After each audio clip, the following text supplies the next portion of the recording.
Have you ever thought about hiring your own kids or even someone else's to work inside your business? When business owners hire me to help them create their podcasts, to create their repurposing systems or strategy, they're often surprised when I ask them about their kids. Most of them have never thought about hiring their kiddos in their businesses, and often there are three main things they tell me why they haven't hired their kids.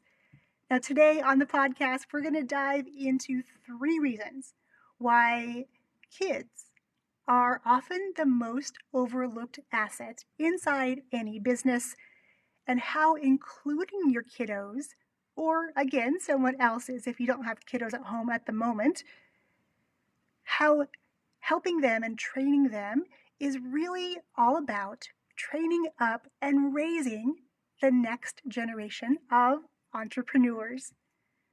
Hey there, everyone, and welcome to the Amplify Your Awesome podcast. I'm your host, Yong Pratt, also known as Dr. Content, because I help you to cure what ails your content.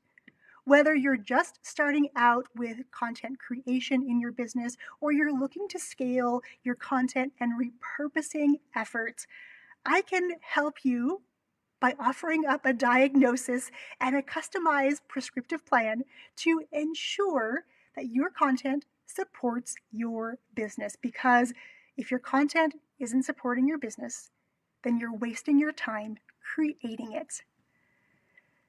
Today, we're talking about kids, business, and raising entrepreneurs. This is a topic that I've been passionate about for so long. Ever since I came into the online space 3 years ago, this idea of empowering kids to help us in our businesses and maybe inspire them to want to create their own businesses has been part of the plan. I tried to ignore that plan for a little while, but there was always that little nagging sense of there's something missing. And that something missing was including kids in business. Now, if you are joining me live here on this live recording of the podcast, let me know you're here. Drop any questions you have, and I'll get to them at the very end. And if you are listening on the podcast, thank you for joining me. I'm so grateful that you have popped me into your earbuds or pushed play on your computer to listen to today's podcast, because I believe it's one of the most important things as entrepreneurs that we can do, and that is raising the next generation of entrepreneurs. Now, this idea of including kids in my business could stem from my 17 years running my own performing arts school. During that time, it was our passion and our privilege to be able to instill in kids a sense of confidence, a sense of ownership in themselves, and the ability to learn skills that they could be proud of. It could also come from being a mom, right? I have two teenagers now. My oldest, Sophie, is celebrating her birthday today. She is 17 already today. I cannot believe it. But wanting to include my kids definitely stem from wanting them to have the opportunity to make choices about their future, about creating their own business and or working for someone else and what that might look like. And it's likely a combination of those two things, right? Working with thousands of kids over 17 years and, more before that, before I opened the doors to my studio, plus being a mom, that kind of fueled this desire to really want to see kids step into the special gifts and talents they each possess, help them recognize those talents, and then show them ways that they can use those gifts and talents to serve other people. That is a big deal. Now, in case you don't already know the story, I'm going to give you kind of the shorter version of this story. Bringing my kids into my business really began as an experiment. I honestly wasn't sure it could be done, but I wanted to explore the question, what if? Now, this is a question I've asked myself forever. It drives so much of what I create inside my business and how I work with my one-on-one clients as well as the students in our classes. By nature, I am a detective. I kind of feel like Nancy Drew some days because I seek out things that sometimes other business owners don't see in their own businesses, mostly because they're too close to their businesses. So, as an objective observer, I can come in and find those things that are already happening in their businesses that are awesome that they could then amplify. And one of those things that is often overlooked, of course, is their content. As business owners, we're so busy creating content because we quote unquote should create content, right? Somebody, some mentor, some guru has told us that creating content is something that absolutely has to be done. And yes, I will agree that it must be done because it's a way for other people who want to work with us to get to know, like, and trust us, to learn from us, and to see the transformation we can provide by giving them examples of how we've helped other people in the past. Now, the question at hand was, what if? What if I could train my daughters to take over the tasks that my full-time VA was doing for me at the time? VA, if you don't know, stands for virtual assistant. I hired a full-time virtual assistant who is based in the Philippines. I hired her at a time when I was publishing my first book, relaunching the podcast, and really making some fundamental shifts in my business. So I needed her help because there was no way to do everything that needed to get done by myself. And I finally resigned to the fact that as much as I want to be a superwoman, I was killing myself trying to do all the things because not only did she do things like manage my blog and manage my podcast, she also created all of our graphic designs and did a lot of the admin work at my performing arts school remotely so that I could focus on writing this book and relaunching the podcast. And also, I was crazy enough to move my studio to a brand new location literally 1 month before our year-end concert. So we were deep in the midst of registering kids for summer session. We had a show coming up in 4 weeks, and I took on the task of moving to a new location for our school. So there was just a lot going on, and I really needed the support of somebody full-time. And the fact that she could work when I was sleeping definitely made a huge difference. But as I was shifting in my school, I wasn't sure that I wanted to commit to hiring another virtual assistant because we had come to the end of our arrangement, and I just wasn't sure because as I was shifting, having a desire to work with fewer students more often, more like a mastermind sort of situation where I could give them more of my time, we could really dive into their physical and spiritual and emotional development as performers and really downsize my school. I wasn't sure that I was committed to going through the process of training someone again because literally it took me over a year to get to the place where I had delegated a ton of things to her and I wasn't really wanting to go through that process again. However, this question of what if I could train my daughters to do these tasks, right? I had my business before my girls were born. So from the moment they came into this world, they were at my hip and at my side at the studio and at home. So they saw all of the behind the scenes things that happen. And often my girls were asked by my staff where things were or how to do something or how to navigate a certain piece of software when they were older because they had done it so many times looking over my shoulder. And even when I didn't think they were watching, they absolutely were watching and learning and absorbing like little sponges, like kids are, all the things that were happening. So they were learning a ton and they were really invested in the business. And I tried to include them in my business even when they were little as much as possible by giving them some tasks that they could do that were appropriate for their ages that were really going to contribute. I didn't want them just filing things away and cleaning up because, those are important tasks, yes, but I really wanted to show them what entrepreneurship looked like from the inside. And again, I think that came from working with kids for so many years, even before I had mine, and thinking even as I was growing up that I wanted to be a teacher someday. And today I am that, just in a different manner than I thought, which is totally cool because my girls have been able to watch this progression and watch what happens behind the scenes, the good things that happen in businesses, the struggles, the challenges, problems to solve. And I think the idea of problem solving really was wrapped up in this question of what if. So at the time, my girls were 14 and 11. And my 14 being ensconced kind of in her teenagerness, she didn't really want to hang out and work with me side by side because that wasn't cool, right? But my 11-year-old was still super snuggly, and we approached it with the idea of being able to snuggle up, spend time together because that is her love language, quality time.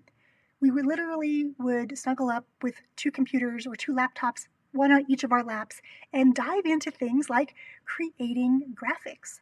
And I quickly learned that she had a love of creating slide decks of all things. When you attend a webinar or a class and the presenter has those slides and, they're always really cool looking. Well, my 11-year-old loved creating those. So I set her out to create a webinar presentation or a slide deck for a webinar that she was going to co-host with me at the age of 11. And I'll have to admit that it did take a little bit of convincing and bolstering up her confidence enough to where she felt comfortable being on camera. Still is not her forte to this day, although she's getting better at it, right? For those of you who have a fear of being on camera or being on video, you understand this, right? And as you're an impressionable teenager or a tween growing up, putting yourself out on camera or on video is not always at the top of your priority list, right? But the power of video definitely speaks for itself. So being able to give her those skills and give her the confidence to know that she could do that. She ran the whole entire presentation that we gave multiple times to families who were interested in starting a podcast with their kids and really empowering their kids to use their voices, their gifts, and their talents and share that with others via a podcast. That was the whole webinar scenario. And Daphne, at the age of 11, created the slide deck. She even created little costumes to correspond with her slide deck. It turned out differently than I thought. However, it was better than I expected. So seeing her develop these skills and then gain the confidence to know that she had what it took to do these things. And these tasks are not tasks that are normally assigned to kids, right? So now that you know the story about how my girls kind of came into my business by starting with the question, what if? Me being an investigator, me sleuthing out the best ways they could help me that were intentional, that there was an outcome that helped and contributed to my business, then it was just a matter of giving them the training they needed to empower them to do those things. And I love tech. I love being able to dive into software most of the time and learn how it works and how it can support the business. I had that skill set to be able to train them. I know not all business owners have that, and that's okay. And that's why we are here to help you do that. So I do want to say one thing. Once my 11-year-old learned these skills, and other business owners started to pay attention to that, dreaming about the day when they could have their own kids in their business, they actually hired her to work in their business. And Daphne was doing things like managing blogs, going over to YouTube and making sure all the keywords were there, creating the cover images for blog posts, creating the cover images for YouTube videos, creating Pinterest graphics. She was really doing all those things that, most of us consider to be very adult tasks. And that brings me to the three sort of objections why most business owners never think about or aren't invested in bringing their own kids into their businesses. And the first one is the objection, but they're just kids. Now, having worked with thousands and thousands of kids over the last couple of decades or so, I've heard this in a lot of different forms from really well-intentioned and well-meaning parents. trying to protect their kids from uncertainty, trying to protect their kids from negative outcomes, trying to hold their kids back because they don't see the potential in their kids doing this. But what I've learned in this process is that when given the permission from us parents to use digital devices like computers or smartphones or iPads to create things that other people outside of our business see, that's a big deal. So my advice here is, think past the kid stage. And of course, I'm not saying you're going to hire your kids full time by any means. It's really a matter of figuring out what your kids like, the things they resonate with, and the things that you need done in your business, right? Those things kind of inform how your kids can be involved with you in your business. But if you just think that they're just kids, this idea of them working for you may not resonate with you, right? But I'm here to tell you that if given the opportunity, kids will rise to the challenge every single time. Objection number 2 is this: but my kids don't know enough to help me in my business. And I'm going to counter that with a question for you. Have you always known how to do what you do? If you build websites, have you always had that skill set, or did you have to learn it yourself or from someone else? If you teach sales or podcasting or confidence, how did you learn those skills that you're now teaching? Did you just one day magically wake up and just know everything you needed to run your business and offer the services and products you do? Of course not. And it's the same thing with our kids. They're not going to know how to perform all the tasks you need in your business in the very beginning. They'll need to learn and practice the skills just the same way that any employee or any contractor in your business would do. It's kind of the same reason many of us send our kids to school, or maybe we choose to homeschool them. It's to teach them how to be productive members of society and learn certain skill sets to function every day. So what is hiring kids? What is the benefit for your business? And how can you get started with that? If you think about the idea of expecting an 11-year-old to know how to build a slide deck, yes, she knew those skills, but I did have to mold those and share with her the expectations that I wanted and sort of a framework for how to get that done, right? Having that system, having a process to follow is super, super important, whether you bring your kids or you bring other employees into your business, right? I can't expect them to know everything from the beginning. And then, of course, the third objection that people say to me about bringing their kids into their businesses, even if they really think it's awesome and they're ready to move forward, they just don't know where to begin, right? This one I found is the biggest barrier to entry. It's the reason why most business owners don't pursue this avenue. They're just not sure how to onboard their kiddos. And that's one of the things I love doing most now in business. When I look at the work we do with our clients and our one-on-one clients and our group programs, the interesting thing about everything that I've shared when I look back is that all these tasks that my virtual assistant did for me, that I trained my kids to do, they were all wrapped up in this idea of repurposing content. And it's funny because I never thought about what I was training my kids to do until I was prepping for this episode. But then I stopped to think, wow, that's exactly what they were doing. They were taking one piece of content and turning it into another form to be shared on a different platform.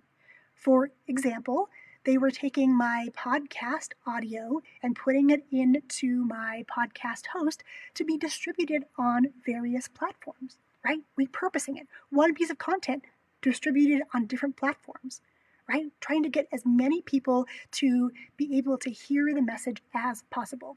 They were taking the podcast, pulling out quotes, creating brand new graphics for each episode. Again, it's a different format, a different way to repurpose my content. They were taking my audio and putting it over on my website. They were putting video on my website. And again, repurposing that singular piece of content. So last week we dove a lot into, what is content repurposing, and why it's vital for your business. And I'll be sure to link up last week's episode on today's show notes at yongpratt.com/285. And at the end of last week's episode, I shared with you an opportunity that I have for you. And you can bring your kiddos along for this adventure together, because it literally is an adventure. Or consider it an experiment, like I did when I first brought my girls into my business.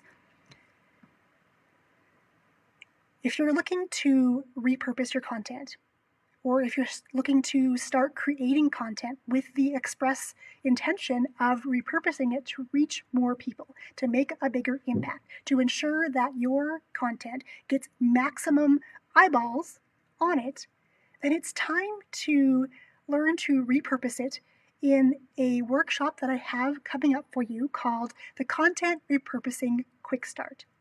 In this workshop, we are going to work side by side, hand in hand, and we're going to create a system for you to repurpose your content. And we're going to do it in an automated way, which is even better. And the cool thing is, when your kids are involved in this process for you, I'm going to share with you how you can get your kids involved in the process, and you get to choose the level at which they are going to help you. Sound good? If you're interested in this workshop,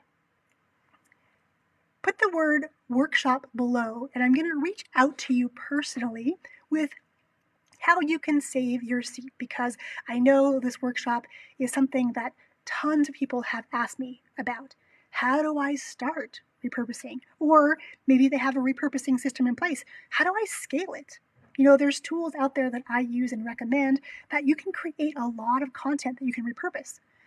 But the problem is that, even though you have, dozens and dozens of things that have been repurposed, not everyone knows what to do with those things next. So we're going to dive into that. So here's my promise to you.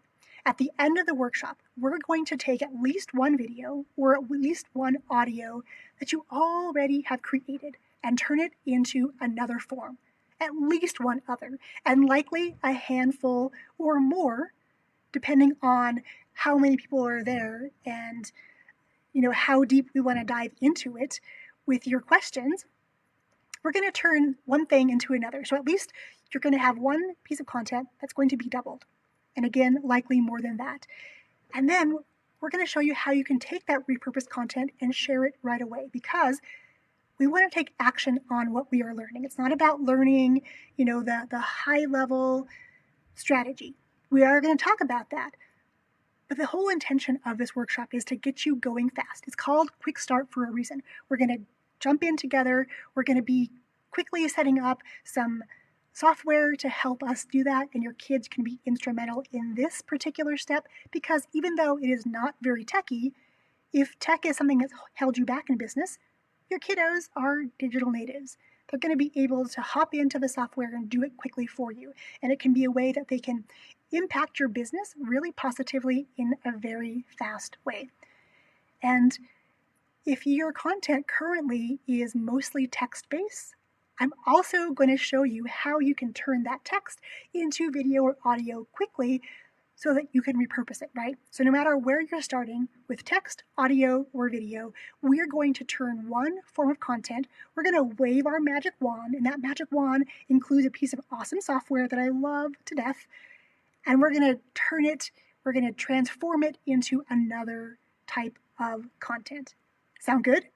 Now, normally my clients pay me upwards of $300 for a one-on-one session to help them either set up the software for them or talk about the strategy behind how to repurpose their content that supports their business and their business goals. Because even though we can repurpose in so many different ways, every business is different.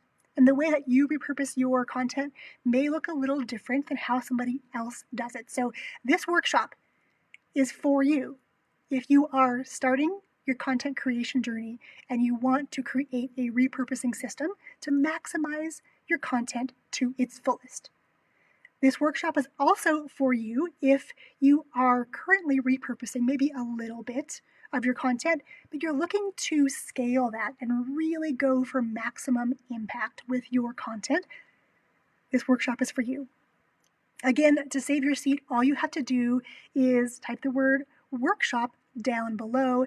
If you are listening to the podcast, you can go to today's show notes at yongpratt.com/285 and get all the details right there. Okay, my friends, I believe in you. I believe in your kids, and I believe in the power of empowering our kids to see the possibilities that exist for them by becoming entrepreneurs. I'm going to raise my glass to you today and say cheers to raising entrepreneurs. It starts with you, and I cannot wait to see what you do with your kiddos. I'll catch you next time. Cheers.